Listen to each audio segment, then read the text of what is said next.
Court का अयोध्या के प्रकरण के बाद ये मसला था कि अब भारत में किसी भी जगह धार्मिक मामलों में इस तरह की बातें और खासकर पूजा स्थल पे नहीं होंगी। लेकिन लगातार मौजूदा सत्ता के दबाव में इस तरह के सर्वे कराए जा रहे हैं।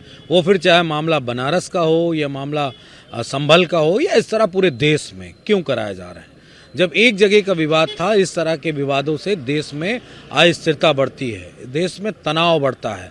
तो क्या मौजूदा सरकार ये बात नहीं जानती है, इस वजह से इस तरह कर रही है, जानते हुए भी इस तरह की चीज़ें की जा रही हैं जिससे कि देश में तनाव हो, आपस में हिंदू मुसलमान के रूप में लोग बटें, इस वजह से ऐसा कर रहा है। लेकिन समाजवादी पार्टी वहाँ की जनता से ये अपील करती है कि शांतिपूर्वक आप लोग माहौल बनाए रखिए, जो एजेंसी सरकारी जो कुछ कर रही हैं उनको करने दीजिए। भारत में न्याय मिलता है संवैधानिक ढांचे में, किसी के साथ भी जोर जुल्म नहीं होगा।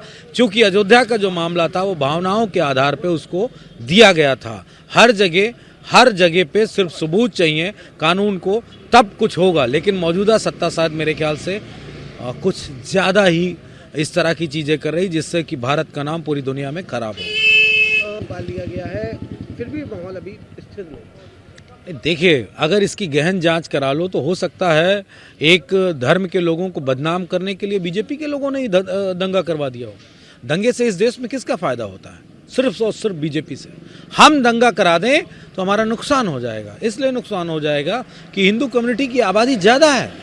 अगर हम दंगा कराएंगे सिर्फ मुसलमानों की वोट से इस देश में कोई सत्ता में नहीं बैठ सकता है। ये बात समाजवादी पार्टी को मालूम है। लेकिन जब बीजेपी दंगा कराती है तो हिंदुओं का ध्रुवीकरण करती है, और उस ध्रुवीकरण के कारण इस तरह की चीज़ें वो लगातार उनके इतिहास में के पन्नों में दर्ज है कि अगर इस देश में कभी दंगा हुआ होगा, कभी हुआ था, कभी हुआ है और कभी हुआ होगा, तो उसमें कोई न कोई भाजपाई आरएसएस का व्यक्ति जरूर होगा।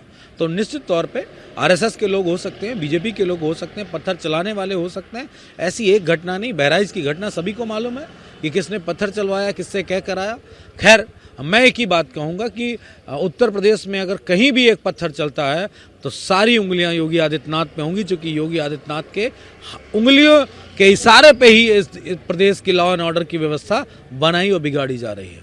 एक और बड़ा अहम सवाल है, उत्तर प्रदेश में 9 सीटों पर उपचुनाव के कल नतीजे आए। भारतीय जनता पार्टी ने 7 सीटों पर जीत हासिल करी, सपा 2 पे सिमट के लगे। क्या रीजन लग रहा है? 4 सीटें समाजवादी पार्टी की थी, 2 हम जीते हैं, 2 हारे हैं। और जो हारे हैं, जिस दिन वोट पड़ रहा था उसके 100 से ज़्यादा डिजिटल प्रमाण हैं कि कौन कौन सी सीटों पे किस किस तरीके से लोगों को वोट नहीं डालने दिया गया। पुलिस का क्या जिम्मेदारी थी, पुलिस कौन से अपने धर्म का निर्वहन कर रही थी, ये सारी चीज़ें विजुअल के साथ उपस्थित हैं, जिसको माननीय कोर्ट भी सबूत के तौर पे देखेगा। तो बीजेपी के लोग, उत्तर प्रदेश के मुख्यमंत्री बहुत ज़्यादा मिठाई खा के खुशियाँ न मनाएं। रामपुर का उपचुनाव आपने लोकसभा का जीत लिया था, लेकिन जब निष्पक्ष चुनाव हुआ 2024 का लोकसभा, तो समाजवादी पार्टी ने उसको जीता। तो ये ना समझिएगा कि आप उपचुनाव जीत लिए तो बहुत बड़े राजा हो जाएंगे, आप हमेशा विजेता रहेंगे। निश्चित तौर पे प्रशासन का इस्तेमाल करके इस सरकार ने जीता है। अगर हम तुमको बेईमान कह रहे हैं तो सबूत के साथ बेईमान कह रहे हैं। और एक धर्म के लोगों को जिस तरह वोट डालने से रोका है, मैं तो आजकल पाप पुण्य पे ज़्यादा काम कर रहा हूँ। इन सब को पाप लगेगा, इन सब को उस कष्ट को झेलना पड़ेगा, क्योंकि भारत के लोकतांत्रिक ढांचे में जो दूसरों का अधिकार छीनेगा, ईश्वर समय आने पे उसका बड़ा अधिकार छीनेगा। ये मैं इनके लिए दुआ कर रहा हूँ, प्रार्थना कर रहा हूँ। एक और बड़ा अहम सवाल है, क्योंकि बीजेपी इसको लेकर के लगातार ये बात कह रही है, अगर इसी तरह की बातें थी तो लोकसभा चुनाव में कैसे इन लोगों की सीटें आ गई उत्तर प्रदेश में। देखिए, हर पीछे बात का उदाहरण देना, तो हम तो भी यही कह रहे हैं ना। अगर आप ये कह रहे हैं कि लोकसभा में हम जीत लिए थे, अब हार गए, तो हम उपचुनाव में हार गए और जो आने वाला चुनाव होगा वहाँ हम जीत जाएंगे। ये तो बीजेपी की भाषा में हमने जवाब दे दिया। 27 को भी लेकर के वो यही कह रहे हैं कि 27 की ये जो उपचुनाव है ये 27 को निर्धारित करेगा। अभी सर, समाजवादियों का आपने पूरा मिजाज जाना नहीं है। समाजवादी पार्टी ने एक स्ट्रेटजी बनाई थी तो 43 पे पहुंच गई, उसके हिसाब से हमारा 200 का आंकड़ा पार होता है। आपने जो नैरेटिव बनाया, सिर्फ कहाँ बना पाए? महाराष्ट्र में आपकी सरकार थी तो आपने वहीं पे अपनी सीटें बढ़ा ली बेईमानी करके, सभी को मालूम है आप जनजात बेईमान हो। लेकिन अगर झारखंड की बात करेंगे तो झारखंड में लोगों ने, वहाँ की जनता ने समझा, वो ग्रामीण परिवेश का क्षेत्र है, ज़्यादातर जंगलात हैं, वहाँ जंगल में लोग, आदिवासी लोग निवास करते हैं, उन्हें पता है उनका हक अधिकार कौन छीन रहा है।